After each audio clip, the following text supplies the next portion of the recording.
Hello and welcome to BikeWale. I'm Vikrant. And I'm Suvil, and today we are going to talk about two motorcycles that have created quite a buzz since their prices were announced. We are talking none other than the Harley Davidson X440 and the Triumph Speed 400. Now both these products are their respective brands' first attempt to get into the sub 500cc segment of the Indian market, and they are manufactured by Indian partners of these brands. So the Harley Davidson X440 is made by Hero MotoCorp, while the Triumph Speed 400 is manufactured by Bajaj Auto. And in this video, we are going to tell you which motorcycle between the two should you go for. So we've ridden these motorcycles. Suvil's ridden the Speed 400. I've ridden the Harley X440. And our individual reviews are already live on BikeWale. So if you want to get a more detailed look into that, you can check those videos out. But for now, what we're going to do is we're going to tell you which is the better motorcycle to buy. But before that, we will break these motorcycles down. I'm going to ask Suvil about the Speed 400, what's good, what's not, and then we'll have a discussion about the X440. And finally, we'll tell you which of the two motorcycles you should go for. So Suvil, Speed 400, let's begin by what's good about the motorcycle. Well, the first thing right off the bat is the design of the motorcycle, and Triumph did not have to go too far away to find inspiration. They already have their retro style motorcycles, so you've got the Speed Twin 900, the Speed Twin 1200. Correct. And this motorcycle heavily draws inspiration from those motorcycles. So you've got this really beautiful retro design, and it's a sort of design that would never go out of fashion. It's not a modern roadster. No, I agree, because when I looked at it and all, it almost looks like jewelry. It looks like something that even if you don't ride, you have it parked, you can look at it and you will feel good about it. Exactly. And even if 15 years down the line, if you look at this motorcycle, it would not go out of fashion, because neo-retro motorcycles, their design evolve and revolve in terms of styling. So absolutely, yeah. So I like the way it looks, and then the paint quality, the kind of palette that they have. We wrote the red paint option on the list, which is really nice, bold, with that really nice grey highlight on the fuel tank. It looks very nicely thought of. Then there are these small styling elements, such as that small Triumph logo on the chrome fuel filler cap. I think it's a good attention to detail. I didn't notice that. You didn't notice that? No. Check out the fuel tank. It's got this really small Triumph logo on the tank. So it's a good attention to detail. Even the Speed 400 logo on the side panel, it's got a 3D finish to it. So when you look at it, when you touch it, it feels nice and premium. So yeah, the design inspiration is clearly there, and like you said, good colors, very desirable in terms of. And they've got everything, something for everyone. So you've got someone who wants a bold color option, they've got the red and the blue one. True. Someone who wants a more subtle paint theme, they've got a black color option as well. So is it just design, or is there something else also that works in the motorcycle's favor? Apart from the design, I like how the engine performs, and I think this is where most of the buyers would be split into two groups, because traditionally a neo-retro motorcycle, it comes with a laid-back engine character, something that has a lot of low-end grunt. True. And this is, in contrast, a high revving engine. It's a rev-friendly engine because of a shorter stroke. You've got liquid cooling, you've got 4 valves. So this setup works really well when you rev it. So if you ride this motorcycle above 6,000 RPM, it's very likable. It does good amount of speed. I remember, because we got a chance to ride it at the Chakan test track, we didn't have to worry about traffic rules. And I managed to clock a top speed of 170 kilometers per hour on the back straight. So that for a naked motorcycle is pretty good. Is pretty good. And even out on the highway, when I was cruising at 120 kilometers per hour, the wind blasts were sufficiently well managed. I mean, I wouldn't say they were like really nice, but I can cruise at 120 without a lot of fatigue, a lot of wind blast issues. And at that speed, would you say that the engine is also relatively, I don't know, should I say calm, or should I say vibe free, or no, can you feel it? That's the sort of compromise that you have to make with a single cylinder high revving engine. If you have ridden so many KTMs in the past, right? And KTMs are known for their peaky nature, the way they rev. Correct. And a similar thing is happening over here. So there are vibrations after 6,000 RPM onwards. They're more evident on the foot pegs, and as the revs climb higher, you feel them on the handlebar, on the fuel tank. So it can get a little unpleasant at 120, 140. But if you're sitting at 100 kilometers per hour out on the highway, I think it feels pretty good. Okay, and I think there was some talk about improving low and mid-range on this engine, even though it is like you said, it's got a really big bore compared to the stroke. Yeah. So an over square engine. Yeah. So can you feel that? I mean, in terms of the low and mid-range when you're riding it, and does it help? It does, because the motorcycle feels comfortable anywhere above 3000 RPM, right? So Okay. you can cruise at 4,000 RPM without any fueling issues. It doesn't make that discomfortable sound when it's in the lower revs. Yeah, like the KTMs. Like the KTMs, yeah. This is okay. more better. And I think Triumph has traded a little bit of horsepower on the top end, because this one makes 39.5 bhp All right. for a more linear torque curve. So if you look at the torque curve as well, which Triumph showed us, Yeah. almost 80% of the torque is available just from 3000 RPM onwards, and then it just climbs, and it's almost a very linear curve. Okay. Yeah. So we've got the design going for it. You said quality, fit and finish going for it, and the engine more in terms of performance and highway cruisability, usability that way. Yeah. All right. What else? I also like the way this motorcycle goes over bad surfaces. When there's minor undulations, it irons out a lot of it. It glides over most of these things, and you know how fussy I am about these things because of my lower back issue that happened. He's got a really poor Yes. back. Yeah. So because of my lower back thing, I have to. I really like if a motorcycle filters out the undulations very efficiently, and I think the Triumph does it pretty well. And unless you hit a very sharp bump where the suspension tends to may feel like it's bottoming out, and that happens very rarely if you go through a very sharp bump. That's the only drawback in the ride quality department, but otherwise it rides well. It feels comfortable to sit at because you're sitting upright. The ergonomics are very nice because you've got a slightly tall set, not as tall as the Scrambler, but a slightly tall set handlebar. You've got neutral position for the foot pegs, so it's a very comfortable rider's triangle on the motorcycle. Now, apart from ride, it's really running good suspension. You've got upside-down forks up front. You've got a monoshock, a gas-charged monoshock at the back. Yes. How does that work dynamically? So we got a very good opportunity to test this motorcycle at Bajaj's Chakan test track, and that test track has got some really nice free-flowing corners. You've got a tight chicane in between it, and this motorcycle feels really nice when you're taking corner on it because of the slightly longer wheelbase as compared to the KTM. So it feels planted when you are going around a corner. It feels very nice in terms of handling, and I'm not just talking about in terms of cornering ability, but also when you're riding it in traffic, let's say bumper to bumper traffic.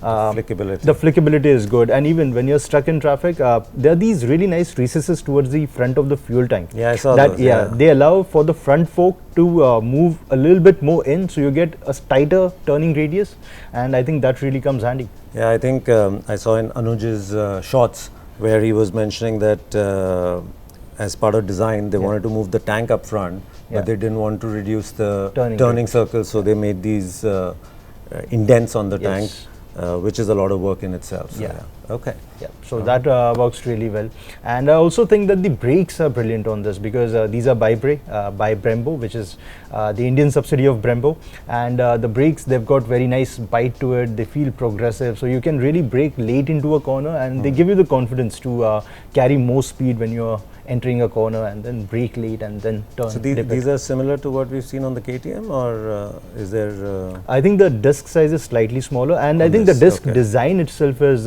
different than KTM because KTM has got these new discs that are lighter. The new 320s, they're lighter in weight. Okay. So these are slightly different discs. This is 300 on the front and 230, 240 at the back. Yeah, 230 is 230 I believe. Yeah. All right. So yeah. Okay. So quite a bit of pros clearly for the Speed 400, and I think we expected that. It's a really nicely made motorcycle, but not everything is perfect. So time to find out what doesn't work for the motorcycle. Cons. First thing, since this is a very aggressively priced motorcycle, there are some cost-cutting elements. So if you look at the plastic around the instrument cluster, the silver line around the instrument cluster, the plastic, that's not of the best quality that you can see. And I would probably... is this nitpicking, or I am nitpicking, or I is am it nitpicking. obviously poor quality? No. I'm nitpicking over here. Okay. What I would have liked to see is probably an aluminum finish to that panel. It would Yeah, have that's looked a more fair point. premium. Yeah, I agree. And then there are these 3 small dots on it, on that plastic panel. Okay. If Triumph and Bajaj could have added a rev limit indicator on that, it that would would have have looked been really cool. Yeah, neat, really yeah. nice. So that's one thing. Second, the rubber cover on the USB charger. Now, since you already get a Type C USB charger, which is a good thing. It's not a conventional Type A USB charger, so this is more compact in shape. But the the rubber cover on it, it's not the best of the quality. Again, it's But is it like right in your sight, or is it hidden no, somewhere? it's hidden somewhere. So luckily that's a good thing. But when you go and access it, you see that it's a flimsy piece of rubber on top of Okay. it. All right. If you see the USB chargers on the Pulsar 250, Yeah, they have a hard plastic. exactly, closing and it's with a got a very spring. good with the spring Yeah, I mechanism. agree, So yeah, that's- that feels very nice. I Yeah, wish that does, similar you're right. thing was here as well. Yeah, I think makes sense. This is a more expensive motorcycle coming out exactly. of the same factory. Yeah. Yeah. So that could have been better, but that's the only thing I would say is not that great. Okay. It's still good. Yeah. It's not great. It could have been better. There's one more thing about the toolkit. As Yeah, here, yeah. yes, they're just 2 pieces of tools in the under the seat, Yeah. which is completely insufficient to do even the basic things like fixing the slack on the chain. Yeah, that's a miss, because I understand that it has a 16,000 kilometer service interval, Yeah. but the chain slack is not going to remain the same throughout. So Exactly. I can understand that in cars, we're seeing with more modern cars, your toolkit is becoming smaller and smaller. Yeah. But motorcycles in general, I think people like to work on their bikes. Yeah. So some amount of flexibility or some additional tools, maybe just to fix the chain slack, Yeah. would have been nice. Yeah, a little bit of cost cutting there, which is, yeah. To keep the prices aggressive. Yeah. And they are Alright. pretty aggressive. We'll get to that Definitely. towards the end of the video. Correct. Don't worry about it. So that's all the cons that the motorcycle has. No, there are some more. Okay. So remember I spoke about the vibrations in the higher revs. Yeah. Now these can get uncomfortable if you're riding for long distances, and I'm sure people are going to use it for long distances. Now, when you say higher revs, what revs are we talking about? We're talking about 7,000, 8,000 revs when you're out on the highway and you're So right on top. Right because, on top, Because yeah, it yeah. revs to what, 10? 9.5, 10,000 Okay. RPM. So as long as you're revving it at say close to 6,000 revs, it's doing 100 kilometers per hour. I think that's a fine point. But out on the highway, when you've got open roads and really beautiful roads and you want to go fast, that's when the vibrations can start to bother you. And the third and the last con that I would say is the suspension. Yeah. Just the bit where when you go over sharp bumps or sharp deep potholes, it tends to feel like it's going to bottom out very soon. So if you exclude that, and I think since I'm about 67 kilos, 72 with my riding gear on, Yeah. the complete gear, I might get away with it, but someone who's heavier than me Yeah. might face a more issue. Could be. So I think that's fair. So in terms of comfort, maybe there is a bit of, course. compromise there. But like you said, you get all of that back in terms of dynamic ability handling Yes, and all that. yes. All right. So a decent set of pros, nitpicking on cons, maybe apart from the ride on really bad roads. So overall, for this price, a fairly good motorcycle. Yeah? Yeah. All right. So that's the Speed 400 for you. And now let's talk about the Harley X440. And this is where I get to ask you questions, and I'm really interested in this motorcycle because first Harley Davidson that's really accessible for a lot of people, and it's an aspirational brand. So what do you think works? And obviously we're going to start with the design because that's the very first thing that a buyer considers. True, but I'm going to push that towards the end. Okay. Pros, I would say, starting of course, is with the fact that let's talk mechanicals. Okay. First, the engine compared to the Speed 400, of course, they're dramatically difference, apart. yes. Yeah. So you've got a long stroke engine, you've got an air cooled engine.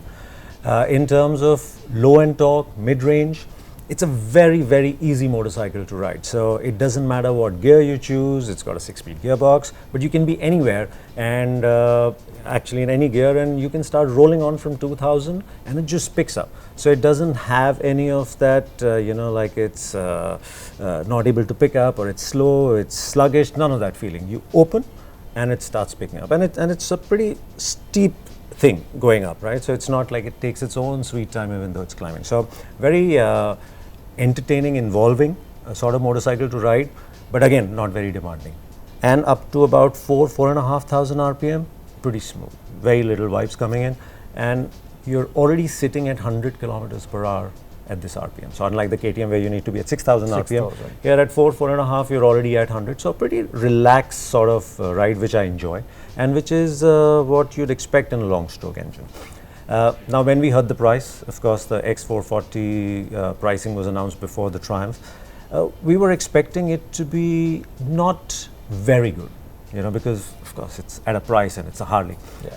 But apart from the engine, even the way the chassis, the suspension, all of that has been set up, it is amazing. It takes you by surprise, the way it handles. It's a heavy motorcycle, 190 plus kgs, but the way it filters, the way it changes directions, how it feels, all of that comes out so nicely that, we rode it only inside the Hero's test track, but it was so involving. We were scraping the pegs everywhere, and again, you start scraping the pegs, your rear starts to pick up and it feels nervous. Right? It's got a long wheelbase. Yeah. So it's scraping the pegs, but it's still sitting flat on it. So that kind of confidence building and involvement was really sensational and not expected from this kind of motorcycle, which represents a cruising sort of setup. It's a Harley, so you expect that kind of thing. So yeah, the engine, the chassis, the suspension, all of that works really well for this motorcycle. What other pros would I say? I would say that it has very good road presence. And I'm not saying it's a good looking motorcycle, but in terms of all the metal that's been put in place and how much bulk there is, you look at it and it immediately catches your attention. Now you may like it, you may not like it, that's secondary, but it has the presence. And I think a lot of buyers in this class would look at road presence as one of the things to, as a consideration factor, like you said at the start. Yeah. So yeah, and I also like the seating ergos. These are comfortable, pulled back handlebars, wide handlebars, and foot pegs that are neutrally positioned, comfortable scooped out seat. So you can spend enough time, if whether you're commuting or whether you're riding on the highway, it's a comfortable motorcycle overall.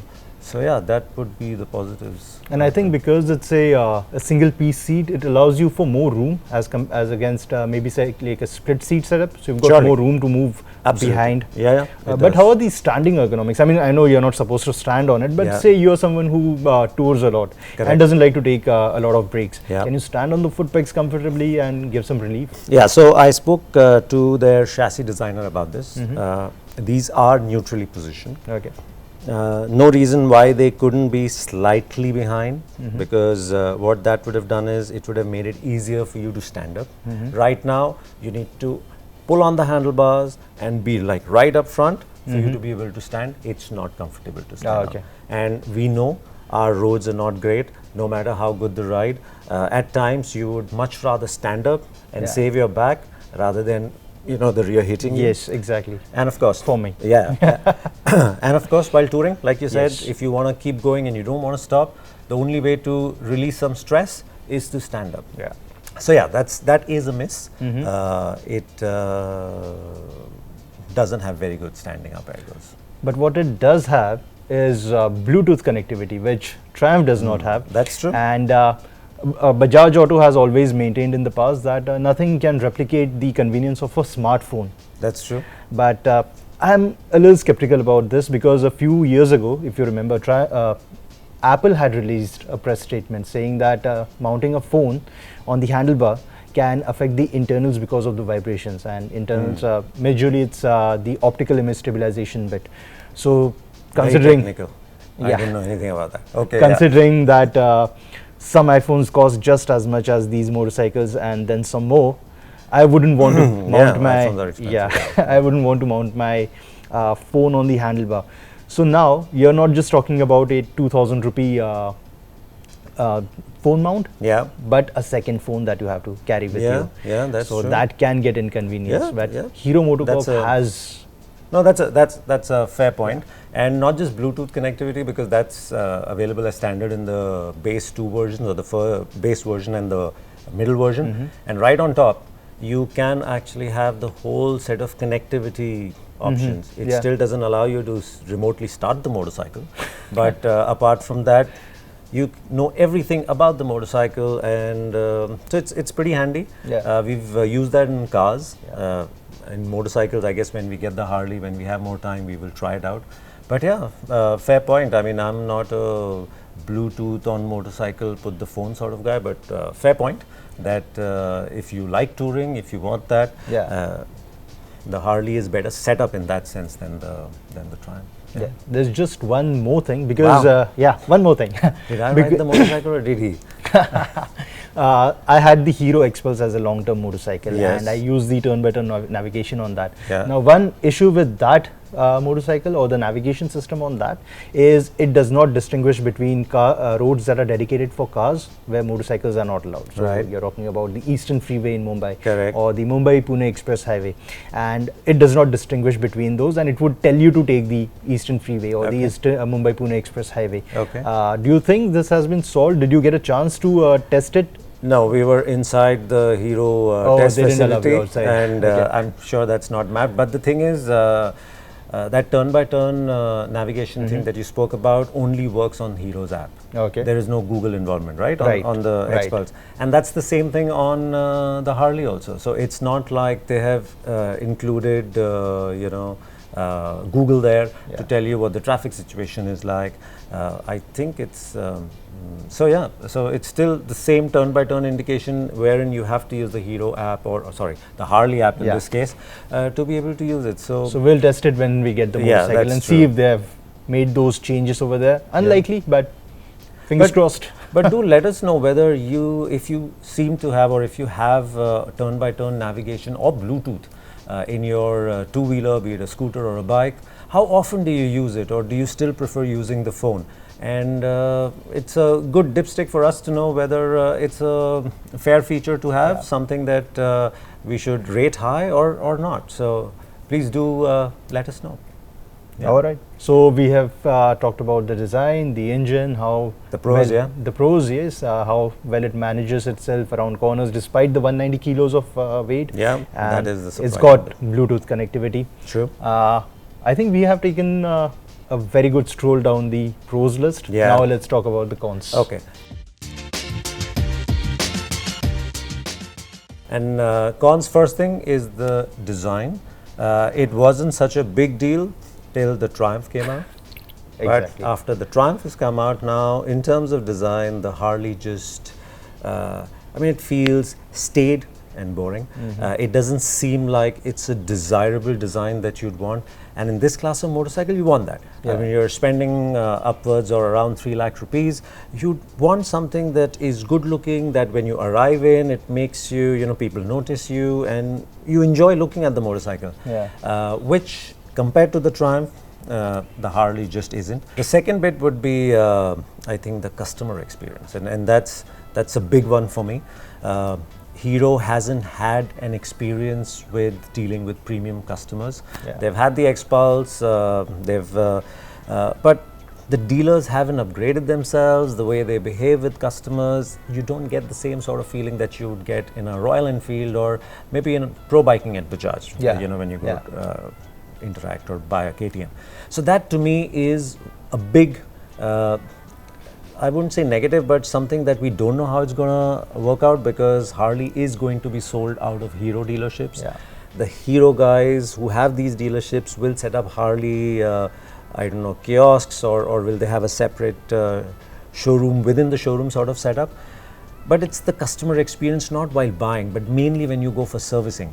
That's something that I'm not sure about. So when I arrive and I've spent so much money on a Harley and I have a Harley badge, I don't want to wait.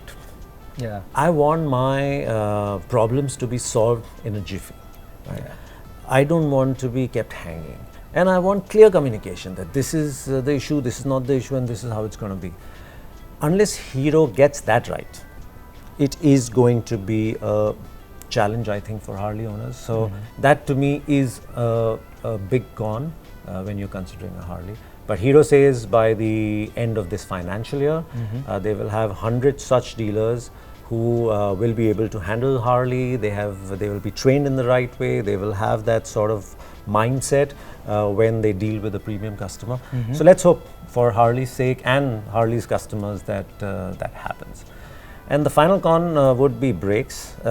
It's not so much of an issue when you're riding easily, like not at a very high pace, but when we were doing flat out runs on the Harley, I think I saw about 130. So there's a big difference in top speed between the two motorcycles. But yeah, and then you would get on the brakes hard, and then you'd start smelling some of the brakes, and they'd brake, and at the final moment it would just, dissolve.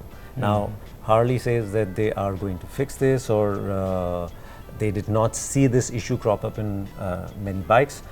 But if that is fixed, then yeah, then this con goes away. But for now, I think it's not a motorcycle that enjoys heavy braking, though it likes to go around corners and it's dynamically quite able. It's nice to ride. So yeah, these are the three cons. But I remember you telling me right after the first ride that you came back from Jaipur, that this is not a motorcycle for someone who's in a hurry. That's true. It's a very laid back. I wouldn't say very laid back.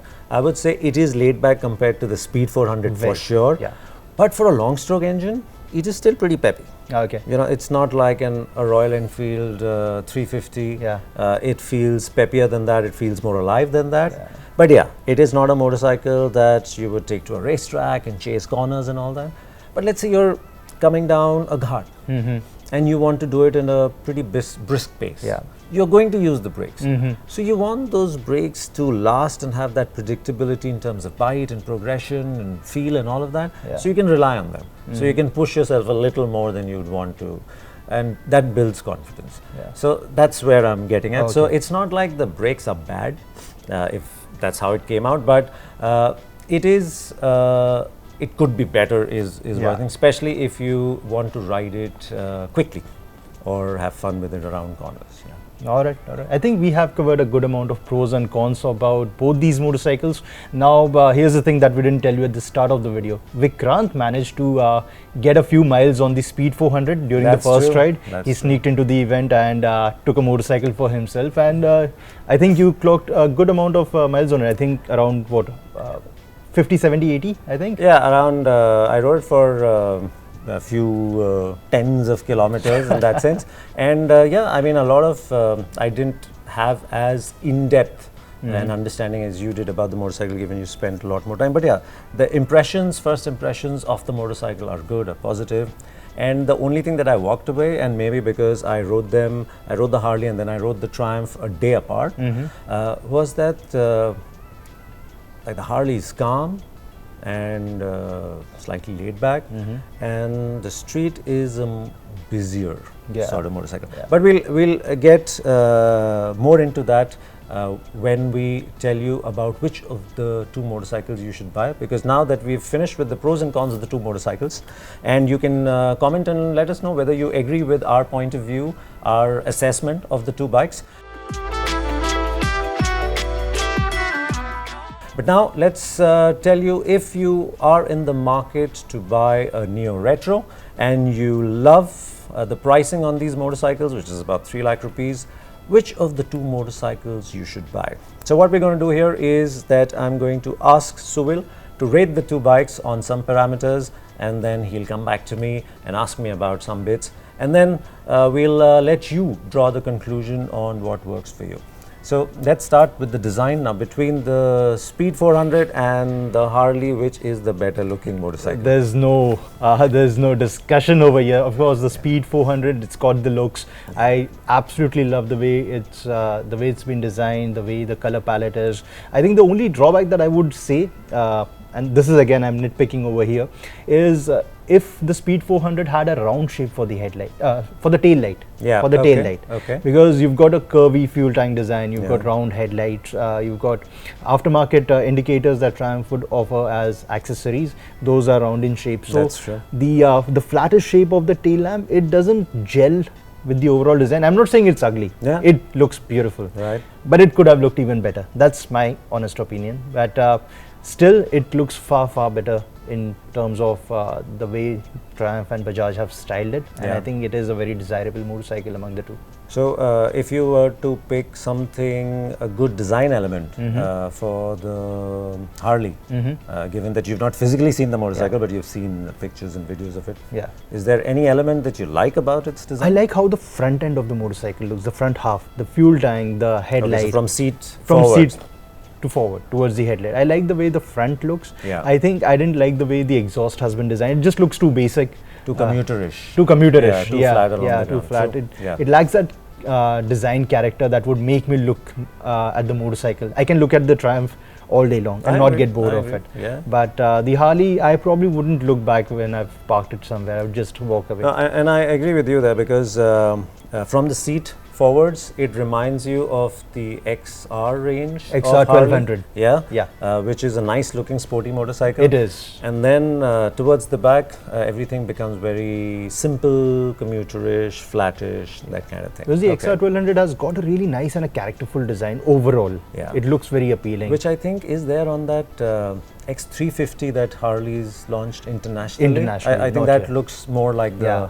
XR than this one. Yes. But there's one thing, since I've seen both the motorcycles in the flesh, the Harley clearly looks like a bigger motorcycle. The Triumph, even though very good looking, it is a smaller motorcycle. So if you like your motorcycles big visually, then I think the Harley might be a better option. Okay, with that out, since you love features in a motorcycle, Yes. between these two, they have different set of features. Yeah. Some tech-based features, some feel-good features. So between these two, if you had to pick, which one would you say is better equipped in that sense? I would still say that the Triumph, because you get more safety net. You've got traction control system on the Triumph, and you've got a dual channel ABS. You've got dual channel ABS on the X440 Yes, as you well, do. but Yeah. it misses out on traction control system. True. And the base X440, Yeah. it comes with wire spoke wheels, which I'm not a big fan of, because as beautiful as they may look, they come with the compromise of tube type tires, which are difficult to fix when you suffer a puncture. Right? I agree. So I think this is where Triumph works really well, because just one variant you get everything that's there, and it's been priced really well. We'll So- get to that again. Yeah. Just So, right. so you're a fan of having more technical upgrades than feel-good features. So you would pick, let's say, ride-by-wire and traction control, riding modes. No, it doesn't. It doesn't Yeah, have it riding doesn't. modes. Yeah, those kind of things over, let's say, Bluetooth connectivity, turn-by-turn navigation, connectivity features, which the Harley gets. I would do that, because since you said, like, how many times do you use Bluetooth connectivity? I mean, I had the X-Pulse for a good 6 months. Yeah. And I think I used the turn-by-turn navigation system twice or maybe thrice Okay. throughout those 6 months. So maybe you can tell us, like we said earlier, would you pick Bluetooth connectivity and connectivity features in a motorcycle over, let's say, ride-by-wire, which you cannot really see, but you can of course perceive when you ride it, and traction control, especially in this size of motorcycle, around 40 horsepower, that kind of performance on a wet road, gravelly road, traction control is going to be very helpful, so keep that in mind. But yeah, do let us know when it comes to features, which one would you pick. And now let's talk about performance Yeah. of the two motorcycles.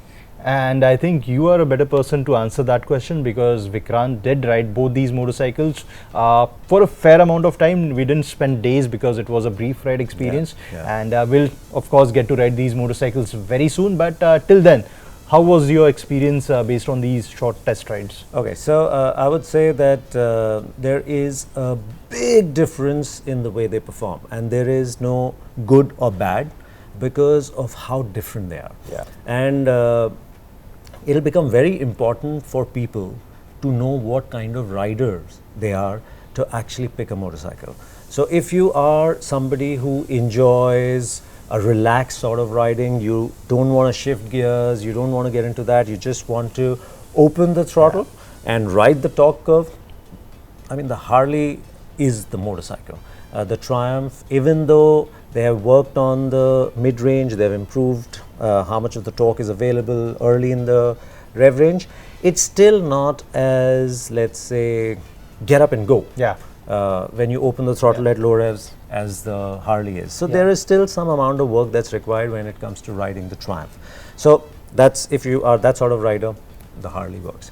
But if you like riding quickly, if you like filtering through traffic in a hurry, if you enjoy, riding fast, maybe around bends and all of that, then the Harley just doesn't come close to the Triumph.